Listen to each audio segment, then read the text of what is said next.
Taking the tournament over the Philippines.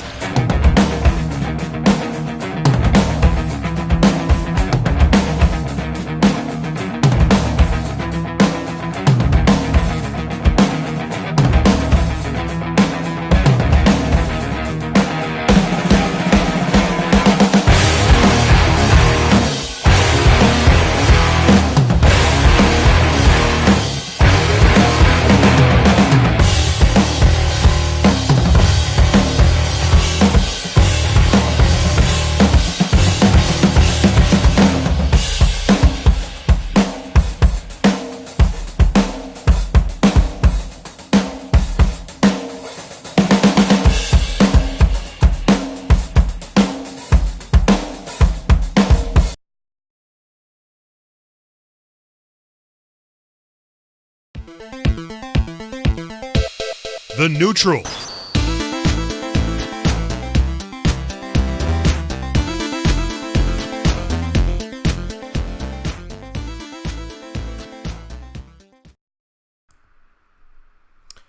What's up, everybody? Oh no, where did I go? What's up, everybody? It's now episode 3 of The Neutral, and this week my guest is Logan-sama, so let's get him on the screen. How's it going? Hello, good evening, afternoon, whatever it is in your location. It is evening. You had it right on the first try. So I ask everybody this every week, but you're a little bit of an anomaly because in a world where your name could be something like Mr. Problem X or Punk or Dankadillis or Stupendous, your handle in the FGC is just your name. Yeah. Like, No, just I don't have a specific gamer tag. So yeah, just kept it normal. Don't have a specific gamer cat. I'm not an F word or a Problem X or any of those things. not even a foxy grandpa. No, not even or a ketchup or a mustard or a mayo. I'd fit mayonnaise, but Oh man, if you switched to mayo, that would be a little too on the nose, I think. yeah, exactly. But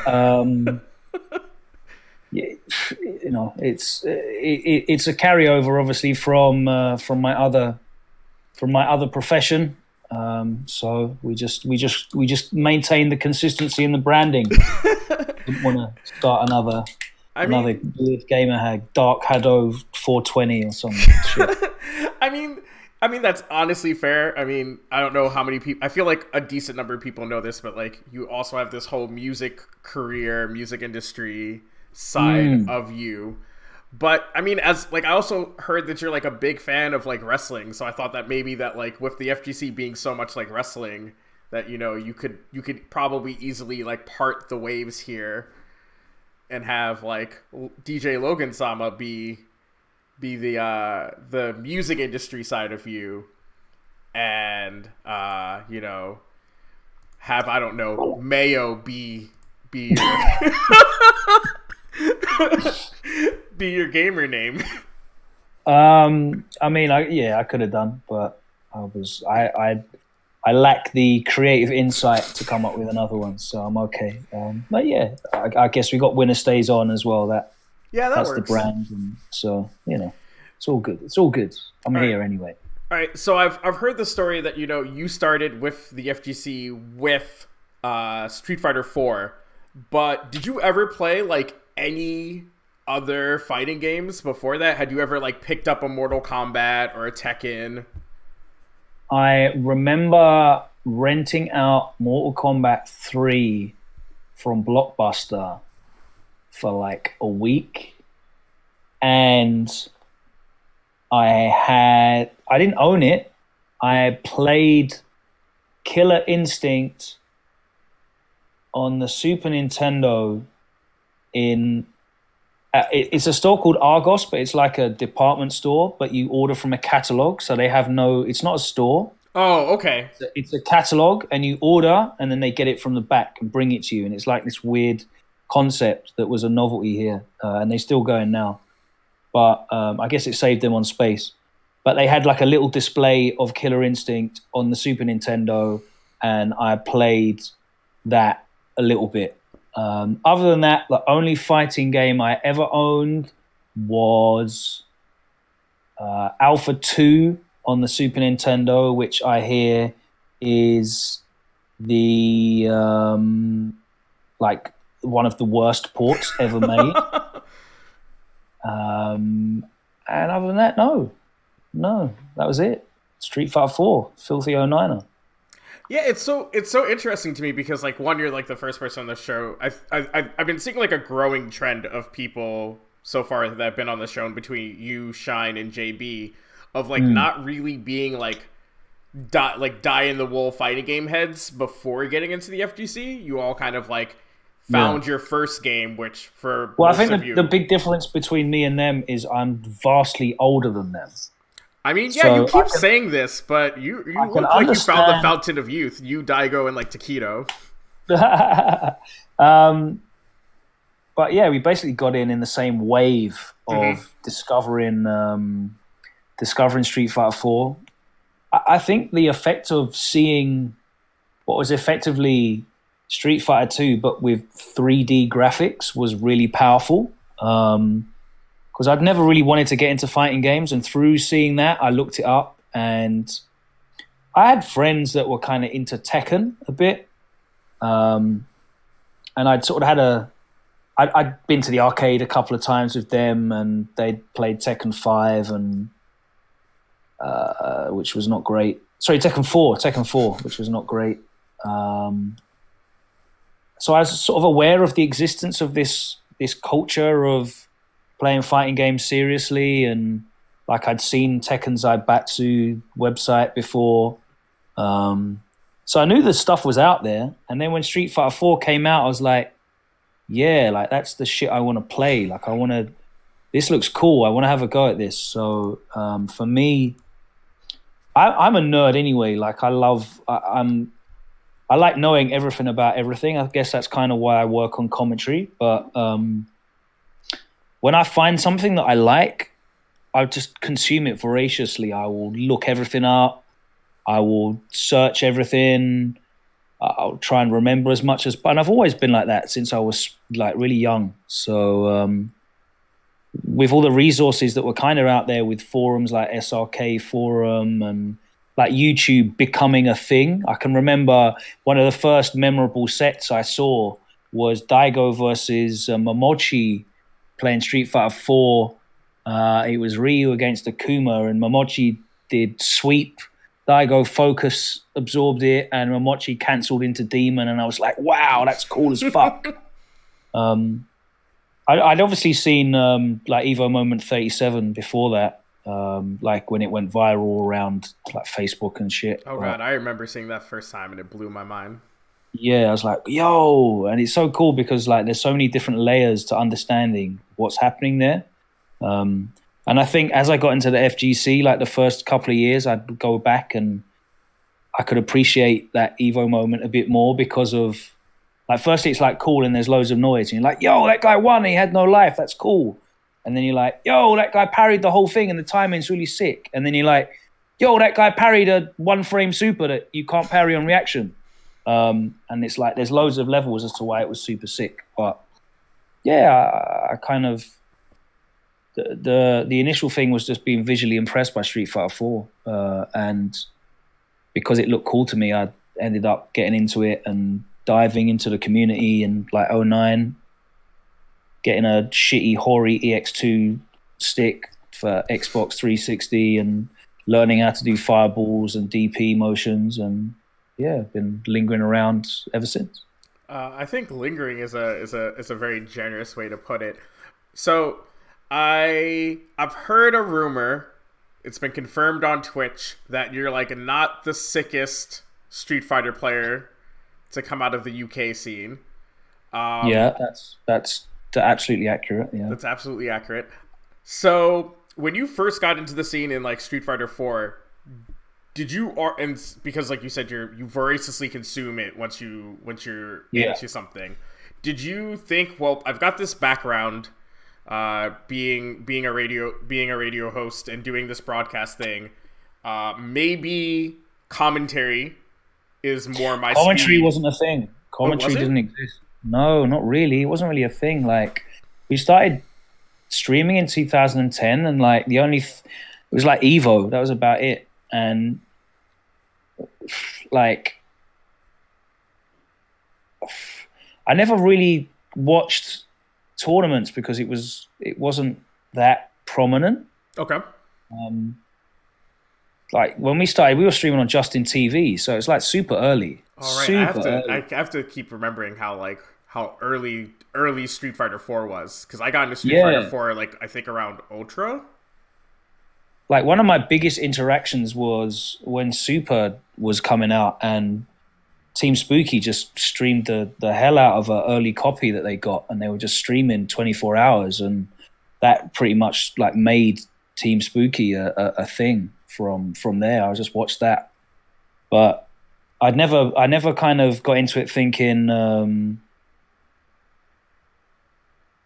yeah, I need to be a commentator, because it just wasn't a thing. I ended up hosting our streams because I was okay at talking into a microphone, I think, and there were two problems. I didn't have a good enough internet connection at home to play online consistently and reliably, because the way Street Fighter 4 netcode worked, if you had any kind of bad ping, then you're gonna, like, the game's just a completely different game, basically, with the one frame links.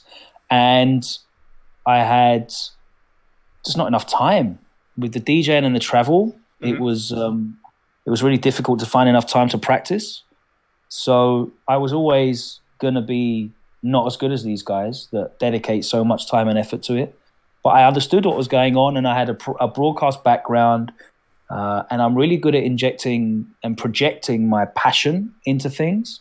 So when I'm passionate about something, I can talk about it really easily, and it gets picked up on, and people find it kind of infectious. And it's worked with my music, it's worked with other things as well. I've done podcasts and other stuff, and you know, with the fighting games, it kind of ended up being something that I just happened to be good at.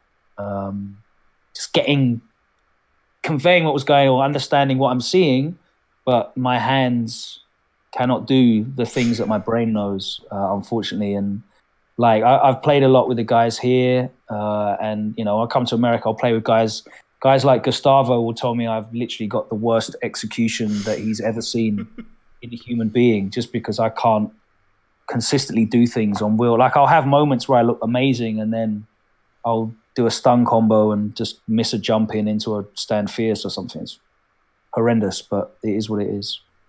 All right.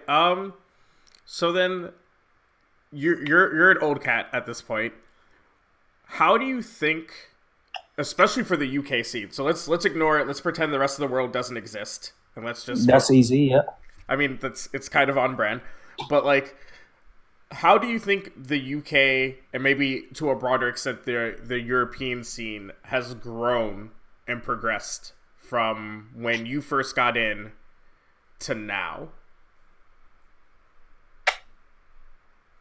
I don't think it has. Do you think it's the same? It's really similar. Yeah, it's like Stunfest was a massive event years ago, still is now. when I first started, we had events like SVB, which were like the big pinnacle event, Super versus Battle, the pinnacle events of the year. That event isn't around anymore, but we still have sort of Versus Fighting, again, which is a very long-standing brand. There were sponsored players all across France anyway, because France is obviously the market leader for French-speaking areas of marketing for those companies. So there's always a marketing budget to be spent in that French-speaking audience. So you'll find a lot of French players are sponsored and have been. Like Luffy's had like 13 sponsors. He's always sponsored, but there's other guys that were sponsored for a long time, even before Gfinity was around.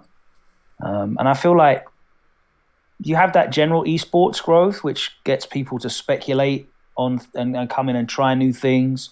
So you've had Red Bull Kumite, which has been an amazing experience, but that's literally off the back of the same people in France that were pretty much putting on any of the other French events that we were going to anyway. Like Cannes Winter Clash was there, the World Game Cup was there already. You know, there's video footage of that from like 2009, 2010.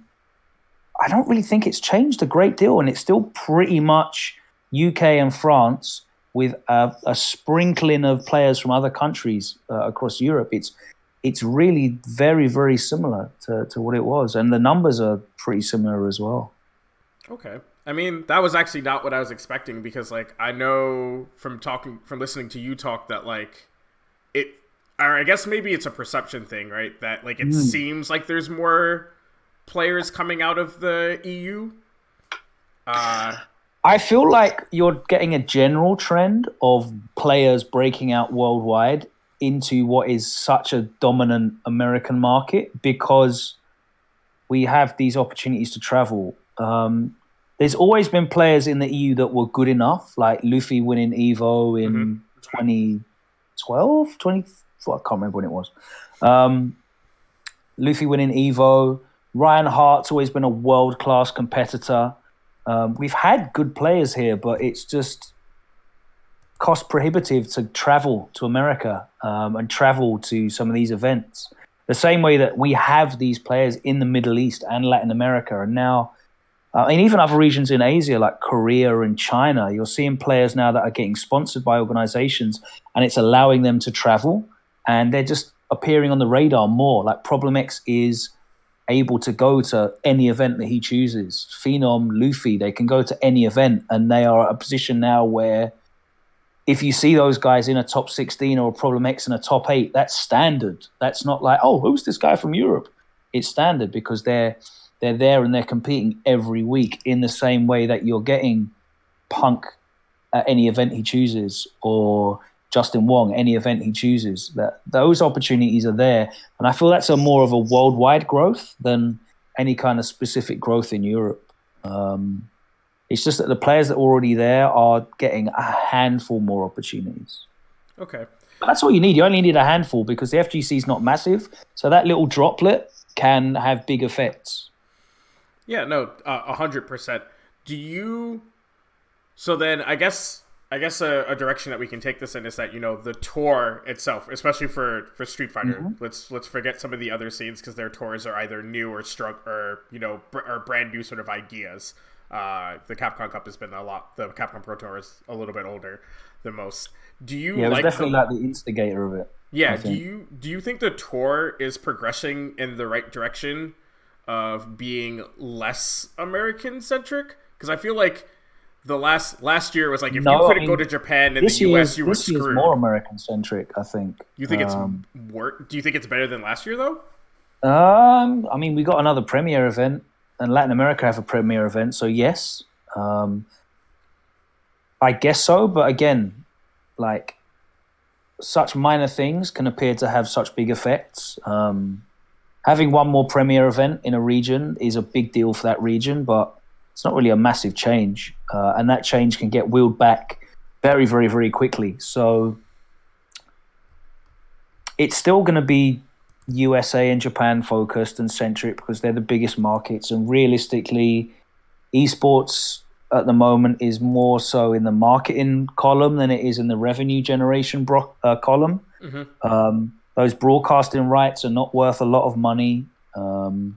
Doesn't drive a huge amount of sales, but it keeps the game interesting and relevant. So it carries on. But I feel like the Capcom Pro Tour, whilst it is definitely the reason why these Pro Tours exist in other games, they've basically followed suit where Capcom set pace. I don't really feel like the Pro Tour has evolved at all until this year, and they've done rather than evolving the Pro Tour, there's kind of other initiatives like the Street Fighter League. But even that, we had Gfinity for the last 2 years in Europe, so that's a cool thing. Yeah. So then, what ideally do you think Capcom needs to do to help? I don't know what Capcom. I don't know what the. I don't know what the main goal is for the Pro Tour for Capcom. Do you know what I mean? Like, is it to be? Yeah. Sorry, go ahead. No. I mean, I think that's like an issue that a lot of people I think have with the Pro Tour, because like on one hand, it's got a lot of the right things, right? It's got the money behind it. If you do well at these events, you're not still starving. It sort of balances out wanting to go to travel to these events. It has all of the earmarkings of what looks like a very professional league. You've got ranking events, You've got premieres, you now have more than one super premiere. Granted, 2 of them are in the US and 1 of them is in Japan. But at the same time, it's like US first, Japan second, and then everybody else feels like a distant third as far as event opportunity. So, and who are the 2 biggest markets? The US and Japan. So I agree with you that it feels at least to some degree more of a marketing tool. So I guess you're right, it does sort of if in a world where it's a marketing tool though, do you think that there's any cause to grow the other regions to sort of improve the marketing of the game? I feel like whilst the Pro Tour is obviously directed towards organized and structured competitive play, there's a lot of scope to use it for promoting sort of like the lifestyle and the culture of, I guess, the FGC, but obviously it's going to be game specific. And I don't feel like there's enough aspirational stuff, and I don't feel, if you want to get people into the game, right, just showing them the game over and over and over again is probably not enough, especially long term, especially like 4 years into the game. Like, showing people the game is enough in the previews. Showing people the game is enough in the release window.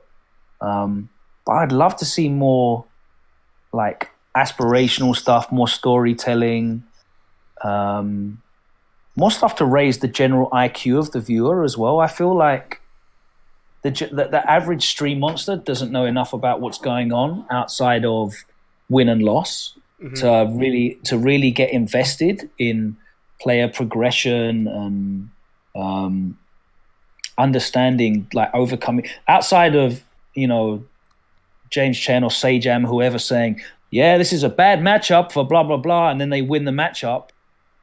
Like, you're taking it all at face value. There could be more. I feel like there needs to be more storytelling, more exposition on, the culture around offline events, and why should you play this game several hours a week?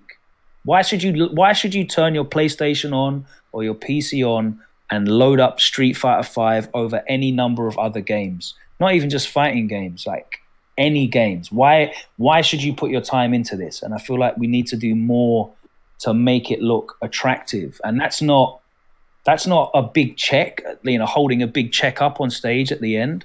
That's like, coming to FGC tournaments is as cool as shit. Yeah. Alongside making it more enjoyable to play, like the laddering system, getting people like wanting to play a bit more and more rewards for that, and looking into that, giving people more exposure, doing more with online, making online better, but also making online a better conveyor belt to offline experience. supporting content creation, doing more in terms of showcasing what it's like to play these games and like be invested in these games. I haven't seen enough content. I'd love to see more. And if it's a marketing exercise, then I feel like that would be a really good spend. Okay. So, and I mean, the thing that's interesting is that I think what you guys were doing in Europe last year, especially bringing James Banks on to do sort of an analyst desk style of show, right? Where it wasn't just commentators, matches, break back to the commentators, go to the ads, but actually having people come in and sort of tell narratives, break things down. And you guys tried it also at the Capcom Cup last year as well, of having that more desk narrative focused, more narrative focused sort of broadcast. Do you wish that like that was sort of continued into 2019?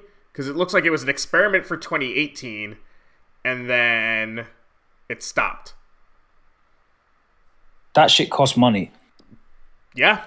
And there was a lot of coverage about the issue with production in Europe last year, a couple of times, where myself and F Word didn't work in Stunfest because they didn't have the budget to even meet what we'd earned at Stunfest 2 years ago. So it's not like F Word and Logan are suddenly Hollywood and they're demanding big money. They didn't have the budget for that. And then when they did try and do the desk host, which is a standard thing in esports, there wasn't any kind of staging for it. It was just a table with a black cloth on. And even then, like they struggled to put it together. And then when we did Versus Fighting, where they had James Banks on again, they effectively doubled the production because they needed 3 cameras, they needed additional audio, they needed additional people to camera ops and stuff on top of all of the standard production you would expect for a normal FGC tournament.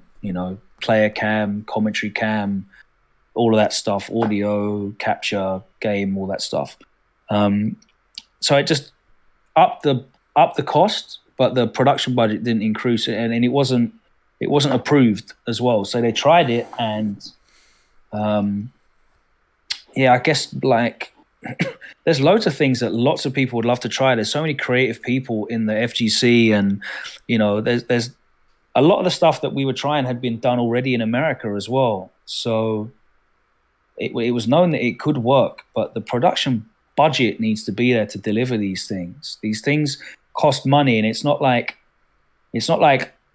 I want loads of money to do this stuff. It's like hiring equipment costs money. Upgrading equipment to be able to take multiple sources costs money. More people to work. People don't understand how hard production staff work. Like their days are so long.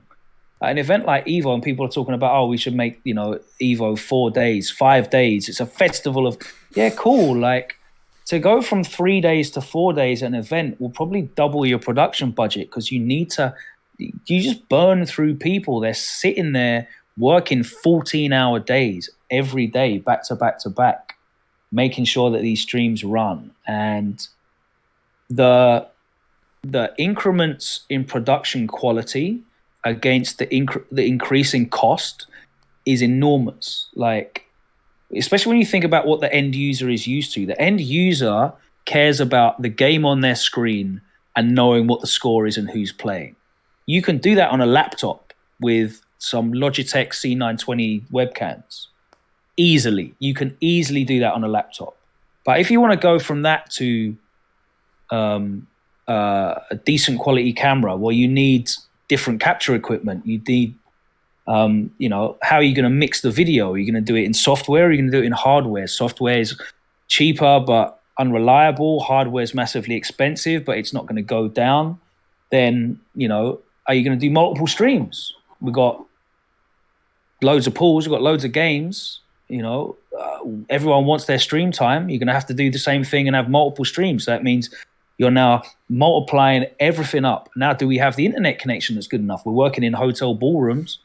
Do hotel ballrooms have 1 terabyte, hardline connections as standard? No, you have to install one. Okay, well, that's going to be tens of thousands of dollars on a weekend. So the costs are really, really prohibitive to doing stuff like that. And we'd all love to do it. Like, everyone wants like Final Sunday to be a massive thing, but like, who's going to pay for it?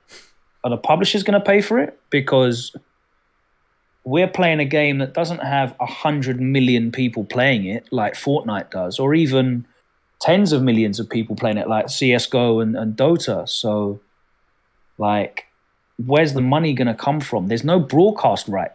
We're not on TV anymore. Mm-hmm. Like, Capcom Cup wasn't on TV. Evo, I don't think wasn't on TV last year. Yeah, and like we're kind of like in this weird limbo where like my commentary rates aren't going up, the production budgets aren't going up, the players opportunities and salaries are going up. Fair play to them, but don't know how long that's going to last in terms of like venture capital running out for a lot of these esports teams, and whether they feel a lot of them got into the fighting games because it was relatively cheap for them. And they didn't have to. You can get into the fighting game market and sponsor one player. You don't have to have a team of 5, with subs. You can just hire one person and have a presence, and it's like super cheap for them. But even then, it's like in any business, when you're not hitting your profit margins and you want to cut costs, like the janitor gets fired before the CEO, right? So they cut the cost there, and we saw a lot of people cut from teams last year going into this season. So there's a lot of things that we'd all love to do and all love to make happen, but where's the money coming from? I've done a Pro Tour Premier event and I've been watching them, and I've not seen any adverts or sponsor reads on these events. So last year we had Razer, Arcade 1-Up, Victrix Pro.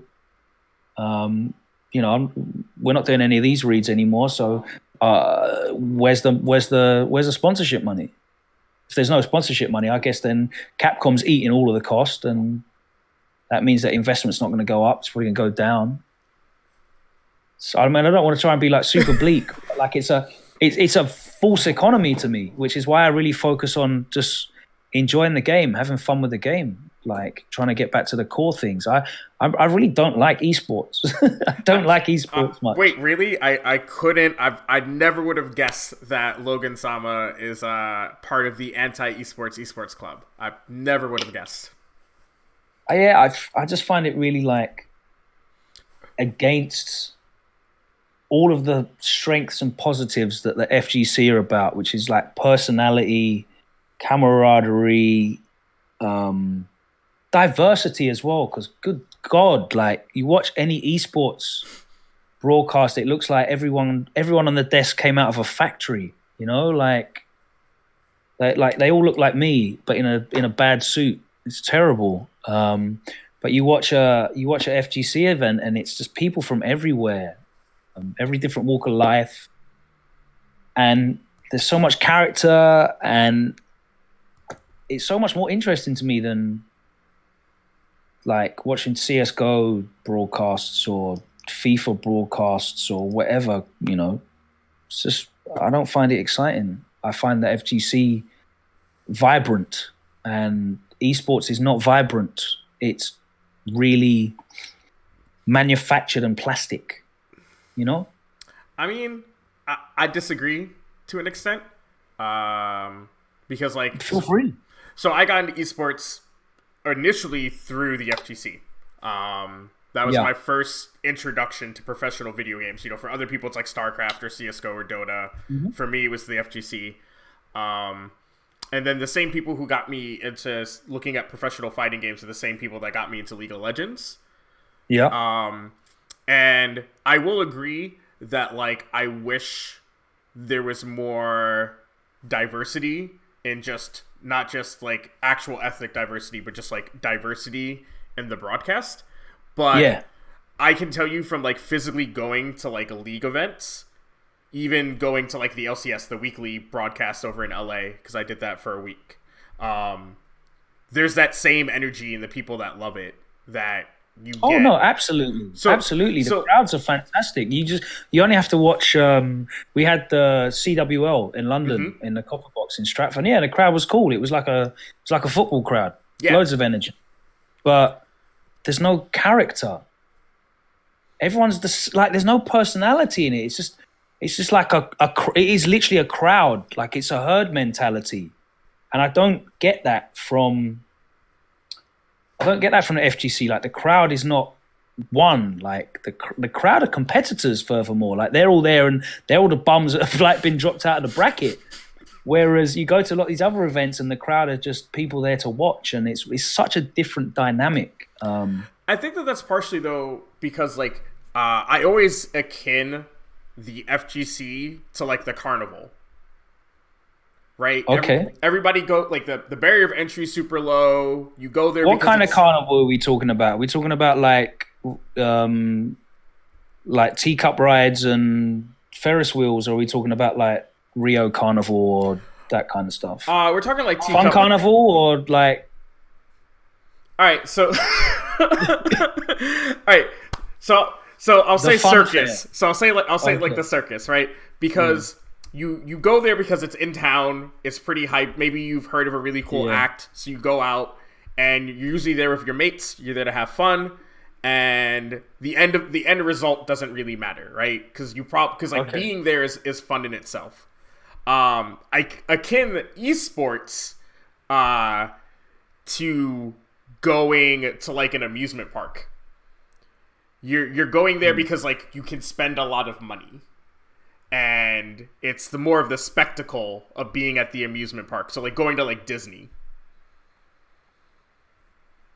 because like the FGC, like when you go to Disney, and I guess this analogy is falling apart really really fast.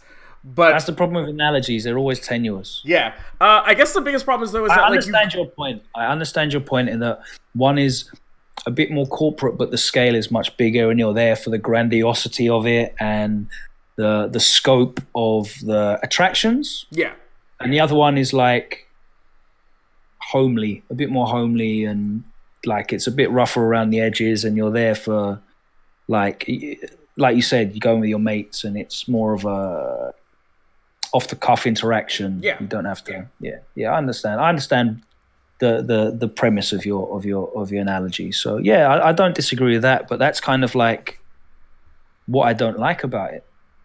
You know, like if I wanted grandiosity, I would go to real sports. Yeah, which I do. And I have no problem with people that like are into it. That's cool. Like if you like getting into an arena and doing your football chants and the same stuff and memeing away, like and that's cool, you know, fair enough. But I really feel like, especially with stuff like Overwatch League, where they're trying so hard to push this franchise thing and they want people to support their team and get behind them, and it just feels like they're really trying too hard to just copy. And one of the things that I dislike intensely about esports is how they try and just plug games into a standardized broadcasting model of 3 people on a desk and basically the same broadcasting formats. It's just a different game. And that definitely doesn't apply to fighting games. It doesn't work for fighting games. They need a different type of broadcasting. It's like, if I refer back to normal sports, traditional sports, you wouldn't broadcast like UFC or boxing in the way that you broadcast like an NFL game. It needs its own bespoke type of broadcast style. And I feel like a lot of the esports just, it's all very much like out of a box, and they do it here. So, like wearing suits to broadcast is not like what the fuck the suits. Sorry, I'm sorry if I'm not allowed to swear. No, you're allowed to swear. What the fuck the suits have to do with the FGC? The only people you see wearing suits in the FGC are the security guards and the people working at the desk in the hotels that we're at. Literally no one else is wearing a suit. No one. It's got nothing to do with it. Like, if you want to wear a suit, that's cool. That's how you express yourself. F-Word wants to turn up with a jacket with elbow patches on and a waistcoat because it makes him feel good about himself. That's cool, man. Like, dress like that. I respect that. But like, when it's like, oh, we need you to wear a button-down shirt and a jacket, and it's like, fuck off, man. It's got nothing to do with the culture. You're just doing that because it's an accepted thing that's done somewhere else. And that's the kind of esports influence that I dislike. Like, that idea of the only thing that matters is the people on the stage playing for a big, massive check. I think that's completely the wrong direction, and completely against all of the things that make the fighting game community super fucking cool. That open bracket that still exists in fighting games is the perfect aspirational marketing tool, because on Friday morning at Evo, every single person has the same chance of winning. Like, Jimmy Donuts from the middle of nowhere starts at the same point as Problem X, the returning champion, on Friday morning. And that's fucking cool. And we see that play out every week at tournaments where people get upsets against, big names, and like, it might happen on stream, so it'll be their big moment. Or like, this person's broken through, and who's this Punk guy? He's beating everyone. What the fuck's going on? Like, who's this Cien guy from Singapore? He's Gen. I've never seen Gen play like this. He's beating everyone. And I mean, even more recently, Cool Kid, 2 years ago at Red Bull this guy Conquest Cool Finals. Kid? Yeah, just wake up supers on Taquido 3 times in a row.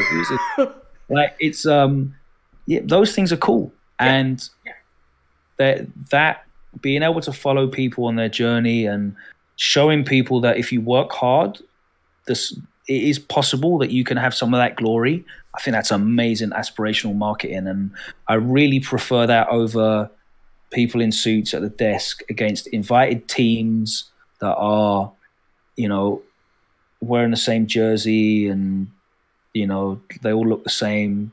The broadcasters look the same. The players look the same. The games are just super similar as well. I'm not into esports. I'm not into esports presentation, but that doesn't mean I'm not into improving and upgrading the quality of what we're bringing. I just feel like how things are done with most of the esports production that I see, and most of the esports organization I see, is super fucking fake. And like, the FGC can spot that from a mile away. No, that's super valid. I mean, a concept that we've tried in Magic that I think could really work with the FGC is just like following a player through the day as part of the broadcast. Yeah. So in Magic, one of the things, I haven't watched a broadcast in a minute, but one of the things that we do is the King of the Hill for our Pro Tours, where it's basically one of the feature matches is the same player until he gets upset by somebody else. And then if that person wins at that table, that person's followed through the rest of the day. That's something that is pretty easily replicable in the FGC. Or even, when you're doing the broadcast, right, the first match of the day, you don't have anything on it's not the top 32, it's not the top 16. So, you're like, oh, well, Punk is playing this guy, so, let's just put that on the broadcast. What if that guy upsets Punk? Sends Punk immediately to losers first game of the day. Why not follow that guy for the rest of the day? Right? Why not? I definitely think that we need more. Again, it goes back to production budget, but I'd like to see more. But even without production budget, just like that last thing that I said about like the random guy who you've never heard of beating Punk and just checking in on how he's doing for the day and building his narrative. What if he makes top 16, right? If you've been following him the rest of the day, you're interviewing him, you're talking to him, you're telling people who this new upstart is, right? Okay, yeah, but again, who's going to do the interviewing? How are we going to follow him? Is it going to be a camera? Is he going to be playing on stream? Like, if he's not in winners, then there's not really time for it because it's open bracket to get through.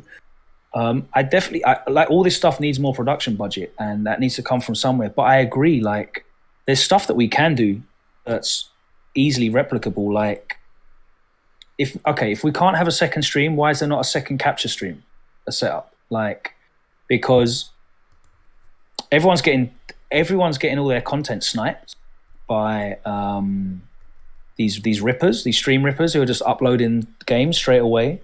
How hard is it to pay for someone else to capture off-stream games? There's loads of amazing games in losers bracket that happen after punks get upset. We won't see him again until top 8, probably, because he's going to be in losers. There'll be interesting games there. Like Arturo went round and with his monopod filming off-stream games, and I think John Choi versus Daigo in losers bracket got more views than the grand finals that year on YouTube, just because people were like, "What the fuck? This is crazy! I need to see this." Especially when you're down to like top 32. I don't know what again, like it's a money thing. It's easy for me to say in my house, "Oh, we could do this and that," but who's going to pay for it? But you know, especially with Squad Stream now on Twitch, like you can broadcast multiple games at once. You don't need an entire stream setup, the cameras, the you can do, like I said at the start, where you can do stuff on a laptop. You can do stuff on a laptop. No commentary, overlays, capture, just game footage. That's it. Boom. And squad stream that so people know what's going on. I think a lot of the people squad streaming, especially for like a specific pool, would be insane. Yeah, there's loads of possibilities with squad streaming and FGC, because I mean, I've been watching the Fortnite events with squad streaming, and it's really interesting to just get to see multiple perspectives at once, as opposed to having to. Because I can't watch battle royales because of just like there's no one story. You're like, oh, this is happening, and then this has to happen on another part of the map. So squad streaming has really made me be able to like watch professional battle royales. Yeah, and that's clearly why it was brought in, right? Yeah. Because you'd see at these Fortnite and before that PUBG where they'd have like 50 streams. They're capturing 50 stuff, and like it's just an absolute nightmare for broadcasting. But squad stream's clearly been brought in for that. But I'm trying to think of ways in which we can appropriate it, and I just feel like whereas squad streams in battle royale games is about giving you multiple perspectives of the same conflict. Mm-hmm. You can use squad streams to give you multiple conflicts with the FGC, because unfortunately there is only ever 2 people that you can show at one time, and there's hundreds of people playing, and lots of them are really, really good. It means you miss out. We miss out on so much. We miss out on so much content, so much stuff that could be on YouTube, archived, so much stuff that could also be streamed. And I would really like to see more done of that. Like even at Evo, I remember like years back, I was like, they ran top 32 on 4 setups around a table. There's 4 setups around a table, and there was the one stage, so 5 overall. Obviously, the stage is being streamed, but all these games that are happening on these 4 setups, there's no capture going on. And the crowds are intense. I've been there for the last 3 years, and you see like, you know that it's top 32 because all of the population is just hyper condensed. Yeah, exactly. Like Daigo's playing, and there's 100 people looking on a 24-inch monitor on chairs and stuff. Yeah, exactly. It's crazy. People would want to see this stuff, and I think like plugging in a capture card or whatever you want to do, however you want to do it, but like I'm all for just trying things, try and make things work, and do it in a way. Because I just think there's value to it, you know, like we're missing out on a lot of stories. But then, you know, we need to follow up afterwards. Journalism in the FGC is mad hard. You know that. Don't get me started. I mean, what budget is there for that? You know, people sitting down and writing. People are going to be very happy with me when so, I mean, I don't want to take away from you, but on that front, like, the projected amount of money I'm going to be making off of Evo this year, off of last year, I think I'm down. Right now, I'm currently down like 40%. Yeah. Like. And that's you just looking for a platform that will send you there, right? Or I've never been sent. I've never had a single FGC event paid for as like. So you're getting content and then I get paid for the selling content. it? Yeah. So Okay, yeah. like this year, I'm blessed that I have like a Patreon. Yeah. And I like sold some merch to pay for my ticket. But like, man, if the FGC like read as much as they meme and shitpost, holy fuck. Would there be so much more content? Like, there'd be so much more content. Same in everything. It's Oh, actually the same. Oh yeah, no, You know, obviously. I work in music, and there's no good music journalism anymore. It's just blogging. Everyone's blogging. Oh, this happened. I'll post it up. It's clickbait and blogging, reposting embedded video content, or rewriting a press release. That's about it, because no one ain't paying you to do in the field research and put together this article by following this band round for a month on tour and like some old school 70s Rolling Stone feature. Oh, no one's doing that shit anymore. Man, I wish I could do something like that. Like follow like Bonchan's thing that he did where he did his like tour. Man, I would have loved to just like, because every year I try to talk to Bonchan because he's hilarious. If I could follow a player, so even if it was like Problem X, from event to event for like 3 months and do a piece, that'd be great. But there's no, like you're saying, there's no money for stuff like that. I mean, the only way you could do that is if you were there doing about a million other things and then you suffer from burnout. Like, by the way, I'm here as well, and I'll talk to you, Problem X, about this because I happen to be here and you happen to be there, and I'll be at the next one and you'll be at the next one. I mean, that's how a lot of those pieces are done. And that's why you only see one of those projects, right? Like, it's not like a solvable problem. I mean, it is. You just hope that people consume content and let publications know that they want it. But outside of that, there's no way to solve it. I think crowdfunding is definitely the way forward. You have to just take that.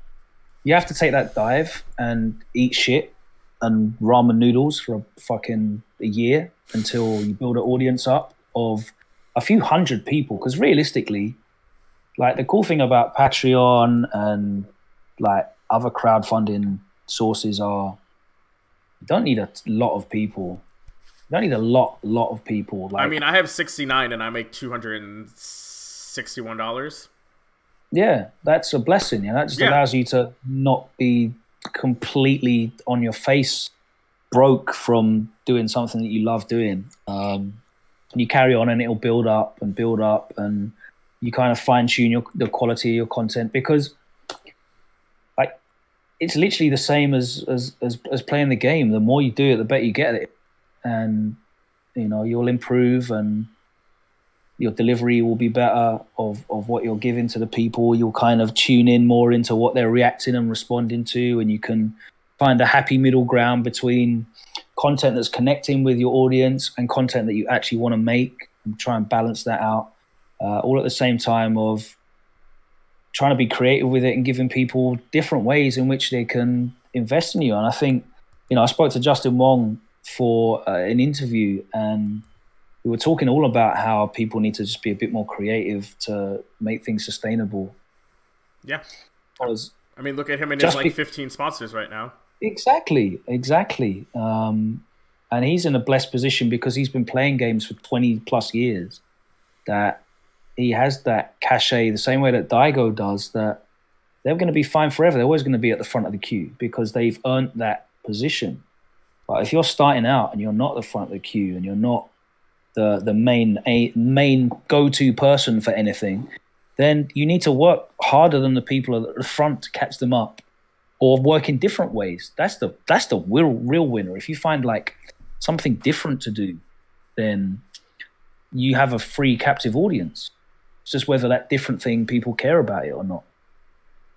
So yeah, I'll just get out there and do things. Like I'm trying to do things. I'm trying to do a bit more content with the Frame Advantage guys. Like I really, really, really want to put a show together. This like roundup Street Fighter show. I really want to do it a lot, but again, it takes production money. And like people will say, "Oh well, you can just do it here and rare." I don't feel it would do it justice. It needs to It needs that. But until then, I'll do other content and keep speaking to people and try and vlog and whatever, you know. I'm in a fortunate position where I have a decent amount of free time now. I haven't got infinite resources, but I've got kind of the equipment that I need, and I have the hours. Like, I literally got back here to my house 10 minutes before we went live on air because I was recording a music podcast, which is literally me doing everything. I have the cameras, I have the audio equipment, I've got the laptop, and I edit it in Premiere Pro, and I upload it, and it's all me. Everything's me. It's a one-man show. And it doesn't look amazing, but it looks okay. And hopefully, if people like it, I will get the opportunity to do bigger and better things off the back of it. And that's kind of how I'm looking at content creation now, and just everything, really. Just try and give it a go. You know, like everything is just based around someone having a go at doing it. I saw Rick the Hado. Mm-hmm. He's always got like words of wisdom. He's a great person to follow anyway, in general, if you're into the FGCs, at the Hado. And he said, and I'm paraphrasing, and I'm sure I'll butcher the quote, but if there's something that you're not willing to do yourself, why would someone else do it? You know? Mm-hmm. Like, if you have an idea and you're not even willing to try doing it yourself, why do you think someone else will? And I feel that's really important. If you believe in your idea, just start, because it's easier to show than tell. You know what I mean? Mm-hmm. It's easier to show than tell, and that's why it's great that you started this, Amanda.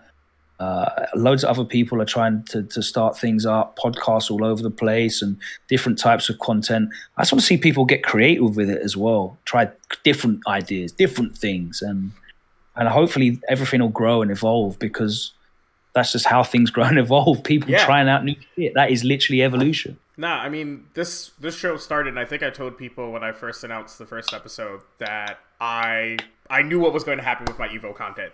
That I wasn't making as much money, and I didn't like the idea of a shrinking platform to do something I love. So this is my way of doing something I love. And if it does well, then it means that like we have a local studio that I can rent time at. And if I could rent time and like have better production, have access to better cameras, then I could do way more. But right now, it's my laptop camera, $50 lights. That's that shit. Just get it fucking done, and people can see potential in it eventually. And you know, the people that care about the content, the actual content of the content, like, they don't care if it's lit well. They don't care if it's in a fucking sound stage. They care about listening and watching you speak, and they care about the voices of your guests. That's what they care about. And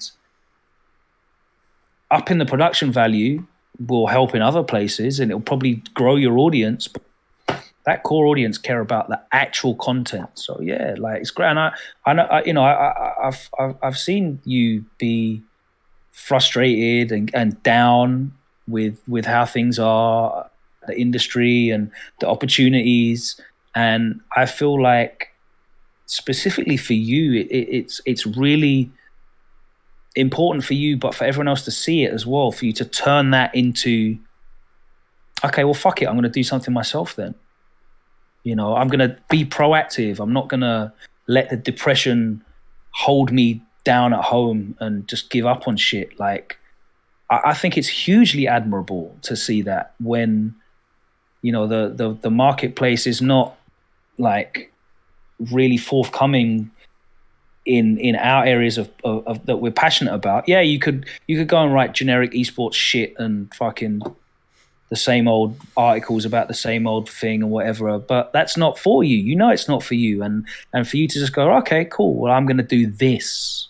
I'm going to do something. I'm not going to just sit down and be defeated. I think that's super admirable, and it's a great example to set for people out there. And I really hope, you know, it succeeds. And it's why I was really happy to be a part of it, because I'm happy to talk crap about fighting games all the time, but like, when I see people putting their time and effort and energy into creating something, specifically creating something that they care about, I'm all for supporting that. All for supporting that. I appreciate that. We've been running for a while, and this is the first episode that actually has audience questions. So I want to get to those. Shit, I hope they're not too bad. Huh? I hope they're not too bad. Well, you answered one of them, which is, do you watch or are you a fan of other esports outside of the FGC? So we got to that. No. When I saw that question, I was like, I don't think this guy follows Logan on Twitter. Because all you would have to do is hit the follow on @WSO Logan. And I think within like 24 hours, you would have gotten that answer. All right. So the first one we definitely have to hit up, which is, there was a winner stays on tweet about how you need to be there this weekend. And they want to know if you can spoil any of that, or at least dash people's hopes that it's a character announcement. Oh, it's absolutely not a character announcement. Unfortunately, even the thing that I was trying to promote is not happening now. So I'm sorry. That's an exclusive. You don't need to be there on Sunday now. But you do need to be there on Saturday. The thing on Sunday wasn't even mine, and I'm not at liberty to discuss what it was, because I will piss people off in corporate. But and it wasn't anything character reveal or anything direct. It wasn't anything directly Capcom related. Okay. But yeah, winner stays on is still this Saturday at Capcom UK. Buy a ticket. You can't sign up on the day. I'll tell you to fuck off. Okay. All right. Next question is: apparently, you've been seen playing the superior fighting game that is Guilty Gear. What do you think of it? I've never played it. That's a troll question. Oh. That's definitely a troll question. Yo, man, I wrote them down from Reddit. I'm just going off. I respect it. Shout out to Reddit. You can always guarantee that Reddit is there to troll people. But pay me enough money, I'll play Grand Blue Fantasy. Ooh. I need that paycheck, bro. That's fair. And then hit me up, Arxis. And then the last question is, would you like to see let's say that there is a Street Fighter 6 that comes out, hopefully soon. So this is what the question's premise is based off. It's also off of like FGC titles in general. But it says, would you like to see Capcom just tweak what's already working? Or would you rather see them take a risk and try to find the next great idea in gameplay? And this is true of any game. So let's say like MK12 or Dragon Ball FighterZ 2. I think Street Fighter has been like that all along through its lifetime, right? Because every time there's a new Street Fighter game, they fundamentally change the core mechanics of the game in some way. And that makes it really difficult to transition from game to game quickly. It takes like a good year or so. Obviously, you have people who are naturally gifted, like Justin, Sonic Fox, are amazing at picking up new games. So talented. And Takedo is always good at finding cheap stuff. Infiltration's great at finding cheap stuff real quickly and understanding games very quickly. But for the most part, when you change core mechanics of games, it makes the risk reward and the route to victory different.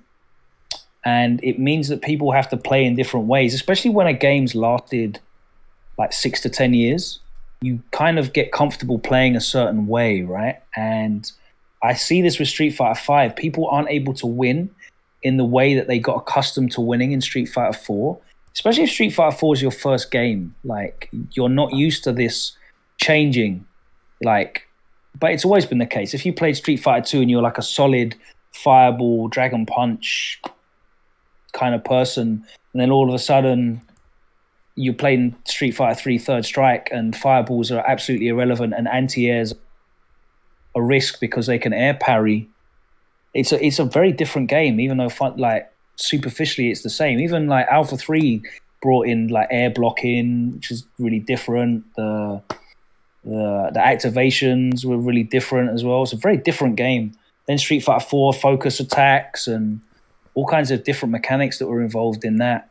Into Street Fighter 5 with the priority system and V skills and crush counters. It makes everything a lack of invincible backdash when people have been used to that. The defensive options are therefore less, so you kind of have to guess a bit more. I I was kind of enamored by the idea of just releasing a Street Fighter game and updating it yearly, So indefinitely. similar like League of Legends or Overwatch, right? Where there's a Yeah, base game like and then like just subsequent patches. yeah. So, but that kind of requires people to really love the base game. Do you Which I think that think would is have very- worked for 4? Because it doesn't. Because there's some of the problems that belabored 5. So do you think that would have worked maybe for 4? No, No. no, I don't. No, I don't know if it actually would work for Street Fighter in general. Or in fighting games, do you just think that that's just not? I don't know because Tekken's really good at carrying over things from game to game. Like if you were good at Tekken 3, you can kind of I know there's vast differences, but a lot of the strings are still the same. Like the changes between iterations of Tekken are much less than the changes between iterations of numbered Street Fighter games. That's fair. I mean, it's the same thing for Soul Calibur. I've been playing Soul Calibur since Soul Blade. They're essentially like you said. There's some new changes, right? Like you can parry movements and stuff, but like for the most part, same game. You feel really comfortable with it when you pick it up straight away, and there's not a, you're learning I mean, for average people, the differences are minor anyway, but at a competitive level, they're really significant. Like you have to learn all new combos. Like your combos specifically won't work from Street Fighter 4 to Street Fighter 5, but you can still do similar strings from Tekken Tag 2 to Tekken 7 on a very basic one. I think that the change in Tekken games makes it a much better series in terms of retention. And then you look at like NRS games, and their turnover of games is so high because those games last 2 years and then they're on to the next one. That's kind of been the model since MK9. And they're bouncing to and from. The NRS community feels very similar in the way that you have Call of Duty, where it's like, okay, we're playing Modern Warfare this year. Now it's Black Ops. Now it's this, and like they're made by different. They're distinctly different, but it's the Call of Duty brand. Mm-hmm. But I think fighting games would. I like the idea of exploring fighting games like you would sports games franchises like 2K and FIFA and Madden, where they're kind of the same game but with tweaks, and you release them every year. People pick them up that way, and they're just updated. I'm interested in that model. Okay, that's a pretty great answer. I think personally, I'm sort of on the same page as you. I wish that there was a way that there could be a base Street Fighter, because I haven't been good at a Street Fighter since like 2. But like once I learned Soul Calibur, I played a bunch of Soul Calibur because I tore my ACL and I had a Dreamcast in my room, so I sat and played Soul Calibur all day. And then I remember going to an arcade, and like like when you play at home, you have no bearing on like how good you are, especially when there's no net play. So I remember going to an arcade and like not being dethroned for like a bit, for like a good couple of hours. It was like, oh, I guess I got good at this game. And I didn't play 2, and then I don't think I played 3 either. And then I played 4 at like a college tournament and did pretty well. And I hadn't touched it yet. But Mitsurugi hadn't been changed. Most of the buttons were the same. Yeah. There was just some new mechanics. So I kind of wish that more games could somehow find that model of slight introductions each year, as opposed to you can't say Street Fighter 4 is Third Strike. It's a massive gamble that people will like or dislike your game, and unfortunately, you always put people off. Like there are people who won't shut up about 5 being the worst game possible. Game's been out for like 4 or 5 years now. But I mean, that's definitely indicative of the social media era that we live in, where people are more inclined to project their negative feedback than they are their positive. But you saw that going from Street Fighter 2 to Street Fighter 3. Like, they're not, people that were good at Super Turbo, like what's this game? This makes no sense. And then if you're I remember speaking to like Ryan Hart and Zach Bennett in the UK, who were amazing Third Strike and Street Fighter. They started playing it and they were really good, and eventually they got accustomed to it. But yeah, it just wasn't the same game, and it puts a lot of people off. And I'd be very interested to see like, especially with like games as service. Mm-hmm. It's interesting. You roll out the content. The content needs to be rolled out. It's a very, very different way of publishing, and it's very against the way that Japanese publishers kind of work their console releases. It's very different, but yet, interestingly, very similar to that 90s model where you've released the game. It's basically like people are just paying to play on the arcade, and then once you feel like you've kind of peaked on your revenue, we're going to give you Championship Edition. Okay, now we're going to give you Super Street Fighter 2. Now here's Hyper Fighting. Now here's Super... like you're basically... we just went backwards. You're basically rolling the game out, you know? Mm-hmm. And I feel like if they could kind of work a way to make that work with Street Fighter, it would be successful. There's loads of ways you can kind of integrate stuff that works in other places, but they can't just be... I go back to that esports model. There's loads of ways we can do things that work in esport, mm-hmm. but they can't just be like plug transplanted. Yeah, they have to be bespoke for what we need. And there's loads of stuff. Like, I don't ever want to see loot boxes in a fighting game, ever. I don't want to see loot boxes in a fighting game. Even if they're just cosmetics? Yeah, because I think it's a bad way of doing it. But I would love to see that kind of thing of that level of customization available, because it's fucking cool as shit in Tekken. Like, admittedly, it looks ridiculous when I see Akuma with a rubber ring and a snorkel and God knows what else on a pair of brogues. Like, that looks stupid, but you know, I'd like to see a level of customization that kind of rewards people for grinding out and just ways to make it more enjoyable for people to play the game for, you know, a couple of hours every day. And they're clearly trying to take steps in that with the challenges and the way that you can unlock the costume content with the challenges, but they're not. That's just log on once a week. It's not really a challenge. It's not really a reward. It's just, don't forget to boot up Street Fighter 5 because you got to get that one piece for the week 3 of the Zeku ninja costume. Don't forget, boot up the game. It's not real engagement. Yeah.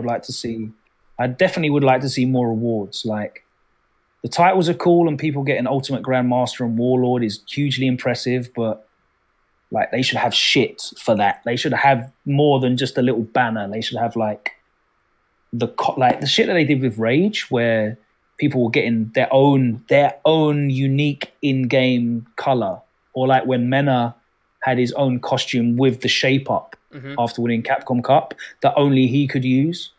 Like, I thought that was cool. I thought that shit was cool. I want to see more of that. Like, I want to see more unlockables for being great. I mean, you see it in the first-person shooters with the prestiging, right? Like, I play a game where if you your character, you can, all the different character classes, you can get to level 25, and you can choose to prestige, where you go back to 0, and if you do that, you get a skin. And the only people who have those skins are the people who prestige. And of course, like, there's ways to cheat your leveling, but it's still a grind to get back to 25. And the more you prestige, the more cool shit you get. So I would love to see that in a fighting game. Like, I would love to have a dope sword because I've put in, 5,000 hours into Mitsurugi. Like, if you gave me something like that, I'd be playing every day.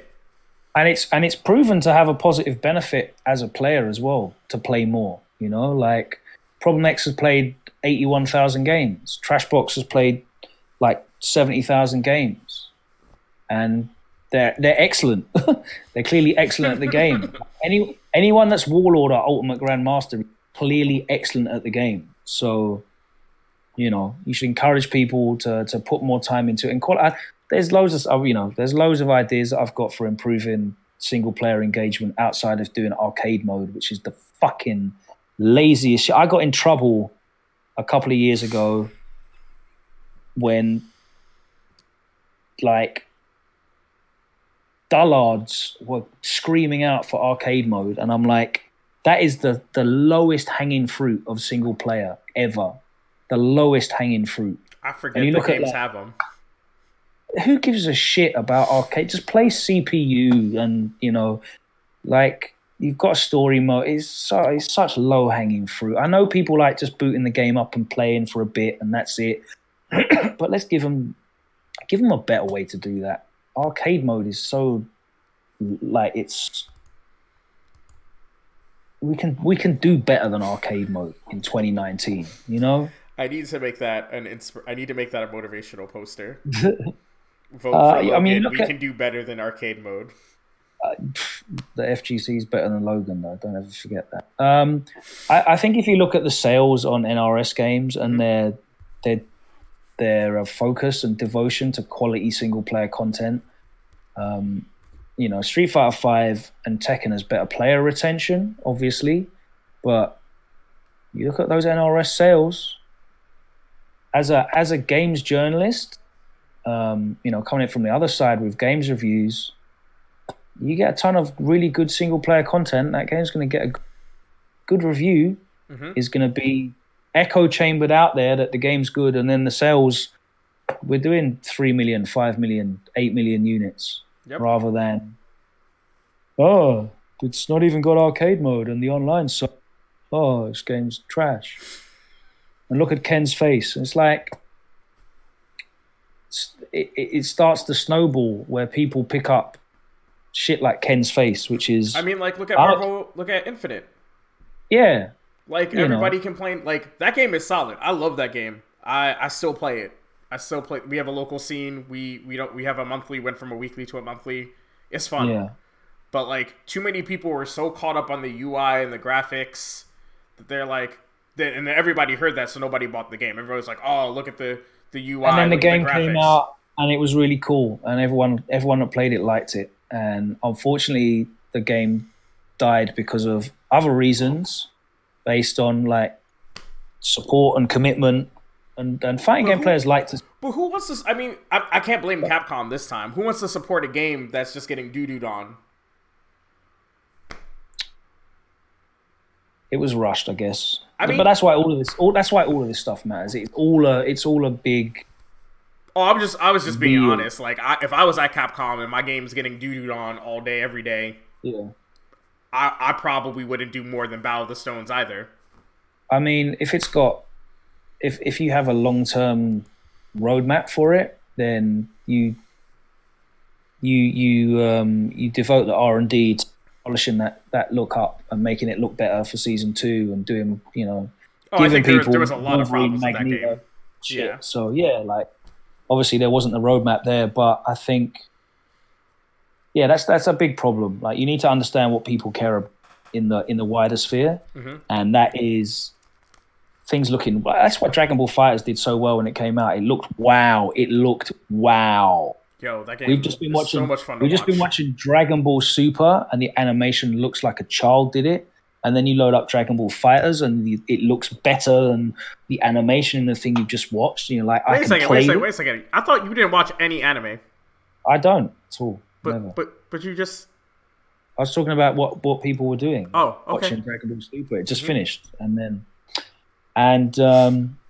that wow factor is really important. And you want to be wow, that's cool, not wow, Chun-Li looks like she's hella tired, or wow, Dante looks like shit, or wow, Ken's got teeth that look like they're made out of wood.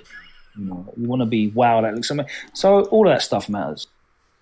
And I hope that the next game, whatever it is a big success, because Capcom clearly can make fucking good games. Because damn, Devil May Cry 5, Resident Evil 2.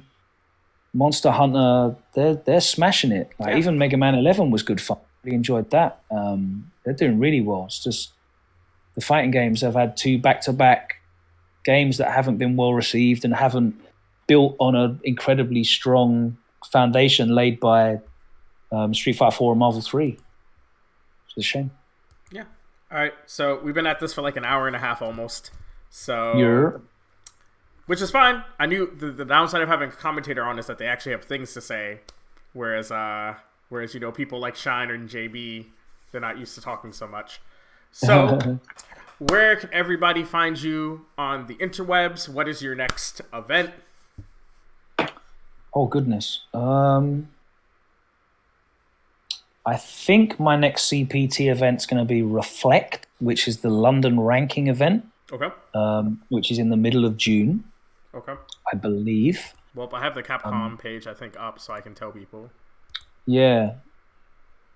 June 14th or 15th. June. Oh, yeah, it's Reflect. It is June 15th through the 16th in London, UK. It is a ranking event. Exactly. I think that's my next CPT event that I'll be at. But I'll be at a lot of events running through. Should be at CEO, should be at Game Over. Hopefully I'm at Evo if they pick me. But yeah, lots of stuff to do. Should be good. Versus Fighting, I'll be there, of course. Mm-hmm.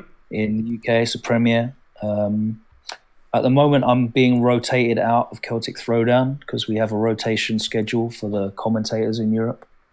But other than that, you can find me at WSO Logan on Twitter. And we broadcast every Tuesday night on Capcom Fighters. If you've not seen that, it's just us hanging out with some of the London guys and playing games and talking about irreverent shit. And of course, May the 18th is our big open event, which will be held at Capcom UK headquarters, and that will be streamed on Wednesday's On channel as well. So yeah, look out for that. All right, and this week, we didn't have one last week, but this week we do have a community announcement.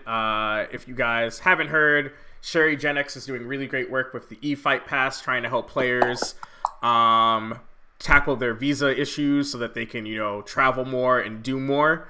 So I put the link in the chat. You guys probably saw the ad at the beginning of the stream. Please, if you guys have a couple of dollars, throw it the org's way, because it's all coming out of Sherry's pocket, and the more money she can get, the more players she can help with their visa applications. And yeah, she's doing amazing work. Yeah, and she's working. Go on, sorry. Yeah, sorry. Even if you guys cannot financially support eFight Pass, please tweet it out. I will tweet out the video. I'll retweet the link to the video that was ran as the ad for this week. Just, you guys don't realize how hard it is when you're not a US player, when you're not a Japanese player, to get these visas, to be able to go to a lot of these countries to compete. And like Logan said at the beginning of the episode, a lot of the times it's just about opportunity, right? So yeah. Well, I was just going to say that she's signed up to work with a bunch of players from regions that are really, really badly underrepresented, specifically Africa and Pakistan for Arslan, right? What would you call that? What part of Asia would you call that? Pakistan, it's India, like Middle East. It's considered the like United Arab Emirates and like the Middle East, depending on who you ask. No, but yeah, there's those areas don't have like Pro Tour representation, and you see what's happened. Evo was won by Problem X from the UK. Okay, that's not an unheard of area, but it's a much smaller region. Capcom Cup the year before was won by Mena from Latin America. And that got Arslan Puerto Rico won more stuff. Yeah, Arslan won Capcom. Arslan won. Was it Evo Japan? Evo Japan Tekken. Yeah, incredible performance. So I just saw a guy from Peru got top 8 in Korea this weekend. So it's great to see these regions getting the opportunity, and the fact that she's working to help these players get those opportunities. And it's not even a thing of like just paying. It's helping them get to even be allowed in the country. I think as Westerners, we don't understand how complicated it is to get access from Middle East and from Africa into America when you've never been there before and you're going there to play video games. So it's really hard. So I really respect a lot what she's doing, and she is definitely helping and building in regions that need that help, because they've got talent there. They've got great talent there, and I want to see more of these players coming through and getting the opportunity to compete at the highest level against the best players in the world. Yeah. Good shit, Sherry. Thank you. Trying to see if there's anything else in my notebook. Nope. Support the Patreon. If you guys support the Patreon, I can do more of this stuff by going to more events and making those personal connections. So support the show. The link is on the Twitch channel. It's also in the YouTube description. It's also in the SoundCloud and all of the other stuff descriptions, so you guys don't want to miss it. Logan, thanks for coming out. It was an absolute pleasure, and thank you so much, Amanda, for allowing me to bless one of your early episodes of this show, which I hope runs for a long time. Yeah. It's already booked up through July, so at least until July, at least until the end of July, I have guests. But until next time, folks, you guys know how I sign these off. Go beyond, plus ultra, and peace.